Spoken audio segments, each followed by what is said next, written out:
அம்பிகை அடியார்களுக்கு வணக்கம். இன்று மிகவும் ஒரு சுவாரஸ்யமான நிகழ்வு எங்களுடைய முத்துமாரி தாயினுடைய இந்த மண்டபத்திலே நிகழ்ந்து கொண்டிருக்கிறது.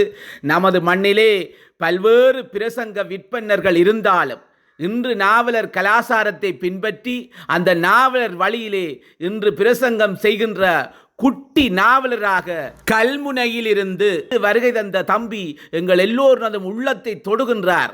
ஆம், சுவாரஸ்யமான பிரசங்கம் கண்டு கழித்து இன்புறுங்கள் அடியவர்களே. சொல்லிட்டார், மகனே, அதோ ஒரு மிகப்பெரிய ஒரு வேட்டையை நீ ஆடிச்சு வர வேணும்.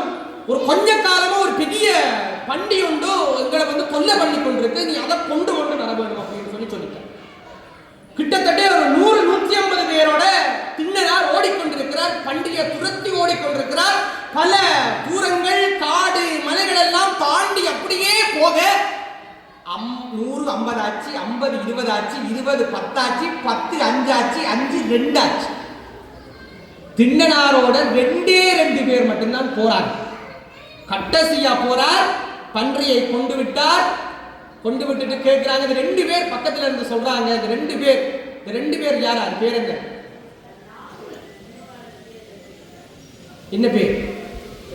ஒருத்தருடைய பேர் நாணன், இன்னொருத்தருடைய பேர் காடன். கொஞ்சம் சத்தமா சொல்லுங்க. ஒருத்தருடைய பேர் நாணன், இரண்டாவது காடன். பாருங்கள், நாங்கள் இறைவனை தேடி ஓடக்குள்ள உங்களை சுத்தி நீங்க சேர்த்து வச்சிருந்த பொன் பொருள் பணம் பதவி எதுவுமே வராதப்பா. 2 உங்களுக்கு பின்னால வரும். நீங்க செஞ்ச நல்வினை, நீங்க செஞ்ச தீவினை. நல்வினை என்கின்ற நாணனும் தீவினை என்கின்ற காடனும் திண்ணனாரோட அப்படியே வருகிறது.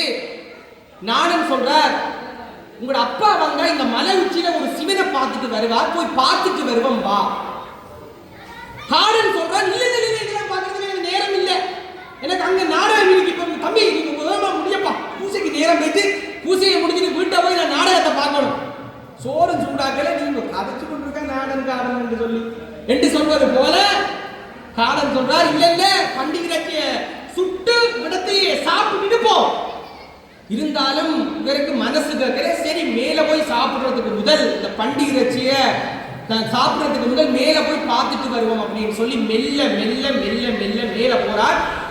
இவருக்கு இருந்த உடல்ல இருக்கிற களைப்பெல்லாம் தீர்ந்து போகுது, உடம்புல இருக்கிற பாரம் எல்லாம் கலஞ்சு போகுது. மேல போய் அந்த சிவலிங்கத்தை பார்க்கிறார். காதலாகி கசிந்து கண்ணீர் மல்கி ஓதுவார்தமை நன்னறி உயிர்ப்பதும் வேதம் 4 மெய்ப்பொருளாவது நாதன் நாமம் நமச்சிவாயவே என்று எப்படி உருகி படித்தாரோ அத போல சுருக்கமா சொல்லணும்டா, நீங்க எல்லாரும் உங்களோட வீட்டில் இருக்கீங்க. அம்மாக்களுக்கும் உங்களோட சகோதர சகோதரிகளுக்கும் உங்களோட அண்ணா, அதாவது அம்மாக்கு பிள்ளை, உங்களுக்கு அண்ணா 15 வருஷமா லண்டன்ல இருக்கிறார். அடுத்த நாள் காலையில உங்கள்கிட்ட சொல்லாம கொள்ளாம உங்களோட வீட்டை வந்து நின்றுட்டார். அம்மாவோட ரியாக்ஷன் எப்படி இருக்கு? 15 வருஷமா பிள்ளைய பார்க்கல. மடமனே எப்படா வந்த நீ? இப்படி சொல்லுவாவா? என்ன பெத்த ராசா, எப்படா வந்த இந்த பிள்ளையே உன்னை பார்க்கத்தானே அப்பா நான் இவ்வளவு காலம் தவிச்சு கொண்டிருந்தேன். இறைவா, என்னை பெத்தவனே என்று சொல்லி நாங்கள் கத்துவோம், கதறுவோம். அத போலதான் அந்த சிவலிங்கத்தை பார்த்த உடனே மணிவாசகர் எப்படி கதினாரோ, கண்ணப்பன் ஒப்பதோர் அன்பின்மை கண்டபின் என்னப்பன் என்னையும் ஆட்கொண்டார்கள். மணிவாசகர் தான் கண்ணப்பரை ஒப்பிட்டு சொல்றார். கண்ணப்பனுக்கு அருள்பாலித்த இறைவா, என்ன பார்க்க மாட்டியா என்று சொல்லி கண்ணப்பர் எப்படி உருகினாரோ அதை விட 10 மடங்கு அதிகமா கண்ணப்பர் திண்ணனார் அந்த சிவலிங்கத்தை பார்த்து கட்டி பிடிக்கிறார், கொஞ்சினார், அழுறார். ஏன் அழுறார் என்று தெரியல. கடகடகடன்னு கீழே இறங்கி வாரார். சுட்ட அந்த பண்டிகை வெட்டி என்ன செய்கிறார்? ஒரு துண்டு கடிச்சு பார்க்கிறார். ஏன் தெரியுமா கடிச்சு பார்க்கிறார்? இந்த சின்ன பிள்ளைகளுக்கு நாங்க சாப்பாடு பிணைந்து தீத்த முதல் அப்படியே பிணைஞ்சு போட்டு சாப்பிடுவீங்களா நீங்க? அம்மா என்ன செய்வா? சாப்பிட்டு பாப்பா, பதம் சரியா இருக்கா, பிள்ளட கண்டுகளை இறங்குமா, சுவையா இருக்கா, உப்பு சரியா இருக்கா பாக்குறது போல இந்த பண்டிகை வெட்டி கடிச்சு பார்க்கிறார். நல்லா இருக்கு. அப்படியே ஒரு இலையில சுத்திட்டு என்ன செய்கிறார்? இறைவனுக்கு தண்ணி வேணுமே என்று சொல்லி என்ன செய்கிறார்? உடனடியாக தண்ணியை தேடுறதுக்கு முதல் அப்படியே பண்டிகை எடுத்து அப்படியே சுருட்டி ஒரு கையில் எடுத்துட்டு அப்படியே கடகடந்து ஓடி ஒரு பூவை எடுத்து தலையில பன்றி இறைச்சி எடுத்துக்கொண்டு தலையில பூவை சொருவிக்கொண்டு அப்படியே தண்ணி எடுக்கிறது எங்க வாரார் அந்த ஆற்ற பேர் என்ன?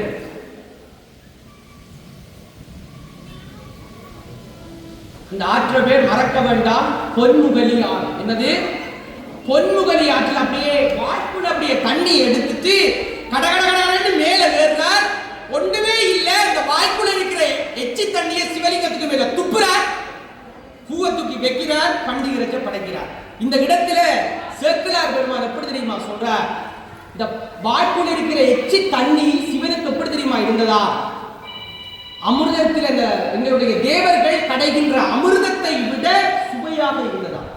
இந்த வந்த உடனே இந்த கண்ணப்பர் என்ன செய்யறார்? காலால கையால் எட்டி எட்டி தட்டுறார் சிவலிங்கத்துல. அது எப்படி தெரியுமா இருந்ததா? முருகப்பெருமான மார்புல அணைச்சிட்டு வைக்கக்குள்ள முருகன் நெஞ்சில எட்டி மிதிப்பார். மிதிக்கும் போது எனக்கு எவ்வளவு சந்தோஷமா இருந்துச்சோ அப்படி சந்தோஷமா இருந்துச்சா. அப்படி பக்தியிலே திளைத்த கண்ணப்ப நாயனார் தான் ஒரு கண்ணை குத்தி வச்சு, உங்க எல்லாருக்கும் வரலாறு தெரியும், நான் திரும்ப சொல்ல வரல, அதுல இருக்கிற தெரியாத பக்கங்களை சொல்லி இந்த சக்தியினுடைய பெருமையை சொல்றதுக்கு தான் வா. கடைசியா முதலாவது கண்ணை குத்தி வச்சுட்டார். இரண்டாவது கண்ணை குத்த போக்குல நில் கண்ணப்பா என்று சொல்லி ஒரு சத்தம் கேட்டது. அது சொன்னது சிவன்.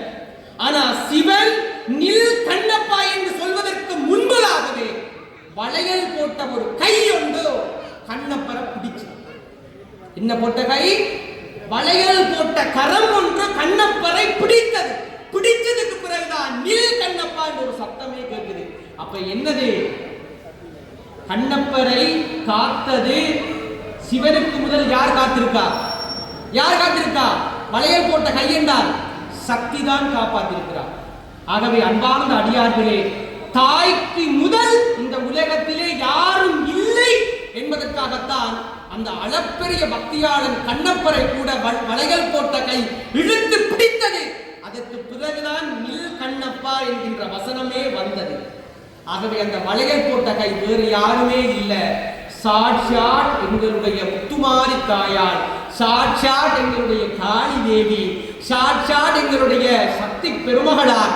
இந்த சக்தி பெருமகளார் தான் காளியாகவும் மாரியாகவும் கண்ணகியாகவும் திரௌபதியாகவும் இந்த எல்லா இடத்திலும் இருந்து ஒவ்வொருவருக்கும் ஒவ்வொரு சுவையாக வியாபித்துக் கொண்டிருக்கார். சில பேருக்கு பிட்டு பிடிக்கும், கோதுமை மாவுல.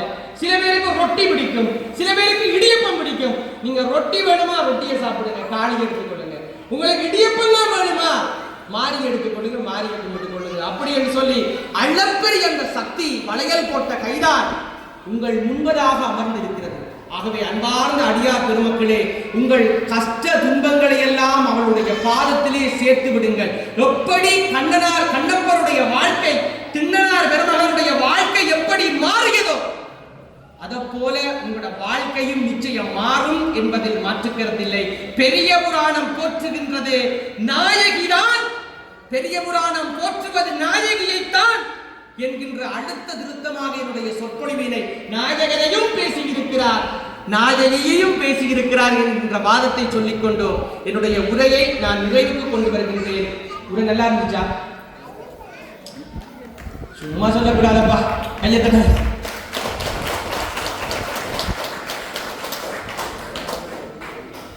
என்னுடைய இந்த உரைக்கு பலிசேர்த்த என்னுடைய ஆலயத்தினுடைய நிர்வாக சபையினர், பிரதம குருக்கள், எங்களுடைய புதீஸ்வரன் அண்ணா, விஷயமாக எனக்கு இந்த வாய்ப்பை அனைத்து தந்தை என்னுடைய அண்ணா பாபுஜி அண்ணா அவர்களுக்கு நன்றிகளை தெரிவித்துக் கொண்டு உங்க எல்லார்ட்டையும் ஒரு மடிப்பிச்சை ஒன்று கேட்க போறேன். தருவீங்களா?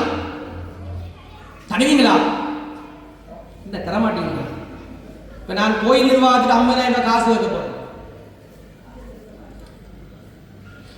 அதுக்கு எல்லாத்தையும் விட உங்கள்கிட்ட ஒரு மடிப்பிச்சை ஒன்று கேட்க போறேன். தருவீங்களா? என்ன மடிப்பிச்சை என்று சொல்லி சொன்னா, வடக்கில எப்படி நாவுக்கரசர் பெருமான் சைவத்தை பாடி பாடி சமணர்களுக்கு எதிராக வளர்த்தாரோ, தெற்கில எப்படி நாவுக்கரசர் பெருமான் நாமாக்கும் குடியல்லோம் நமடையென்றோம் நரகத்தில் இடர்படோம் நடலை எல்லோம் ஏமாப்போம் பிணியறியோம் படியோம் எல்லோம் இன்பமே என்னாலும் துன்பமில்லை என்று எப்படி தெற்கிலே சமணர்களினுடைய கொட்டத்தை எல்லாம் அடக்கி எங்களுடைய சைவத்தை காத்தாரோ, அதை போல இன்றைக்கு பெரும் புற்றுநோய் எங்களோட சைவத்துக்கு வளர்ந்திருக்கு. சைவம் என்று சொன்ன ஆறு தெரியுமாப்பா? வெள்ளிக்கிழமையில கோயிலுக்கு வார வாரம் விரதம் பிடிக்கம். இது மட்டும் சைவம் இல்லை. நீங்க மனசாட்சியை தொட்டு சொல்லுங்க, எங்கேயாவது நாவுக்கரசர், ஞானசம்பந்தர் 63 நாயன்மார்கள் விரதம் பிடிச்சிருக்காங்களா? கோயில் கட்டி இருக்கிறாங்களா? பூசலார தவிர யாராவது கோயில் கட்டி இருக்கிறாங்களா? சொல்லுங்க பாப்போம். எந்த நாயன்மாராவது கோயில் கட்டி இருக்கிறார்களா? என்ன செய்தார்கள்? சைவ பெருமக்கள், நீங்கள் செய்ய வேண்டிய ஒரே ஒரு விடயம், யாரெல்லாம் கோயிலுக்குள்ள வந்து திருநீறு சாத்தாம இருக்கிறாங்களோ, தம்பி திருநீறு சாத்தலையா? நீங்க கேளுங்க, நீங்க தான் சுத்தமான சைவர். தம்பி வேட்டி கட்டாம கோயிலுக்குள்ள வந்திருக்கிறியா? கேளுங்க, நீங்க தான் சுத்தமான சைவர். தம்பி நீங்க ஆலயம் அப்பா, இது ஆலய திருவிழா. உங்களுடைய குடிப்பெருமையை, குடும்ப பெருமையை காட்டுவதற்கு ஆலயத்தினுடைய அறத்தை சீரழித்து சினிமா பாடல் இசைக்குழுவை போட்டு குத்தாட்டம் போடுறீங்களே அப்பா, இந்த மாரிக்கும் கண்ணகிக்கும் சிவனுக்கும் சினிமா பாடல்களுக்கும், பக்தி பாடலை சொல்லல, சினிமா பாடலுக்கும் என்ன தொடர்பு அப்பா என்று சொல்லி நீங்க நீங்கதான் உண்மையான சைவர்கள். கேட்பீங்களா? கேட்பீங்களா? உங்களால ஒரு 2 பேர் கோயிலுக்குள்ள வந்து இன்றைக்கு சமூக வலைதளங்கள்ல பார்க்கக்கூடியதா இருக்கும் ஒரு வேதனையான ஒரு விஷயம். சாமி தூக்க கூட பல கோயில்கள்ல ஆட்கள் இல்லாம சகடை வச்சுனாங்க, சகடைய தேர் மாதிரி வச்சு இழுக்கிறான்.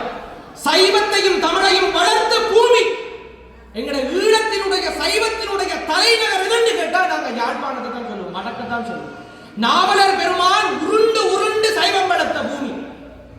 அப்படிப்பட்ட பூமியிலே இன்னும் சைவத்தினுடைய வேர் இருக்கிறது. அந்த வேரை பட்டு போகாமல் இந்த இசைக்குழு என்ற போர்வையிலே வருகின்ற மாயைகளினால் இந்த சைவம் பட்டு போகாமல் புதுப்பித்து உங்களோட பிள்ளைய கோயிலுக்கு கூட்டிட்டு வாங்க, பக்கத்தில் இருக்கிறவங்களையும் கோயில கூட்டிட்டு வாங்க, நல்லா திருநீரை நெற்றினரை அடிக்க சொல்லுங்க, ருத்ராட்சத்தை கட்டுங்க. ஆண்களோ பெண்களோ எல்லாரும் ருத்ராட்சம் போடலாம்.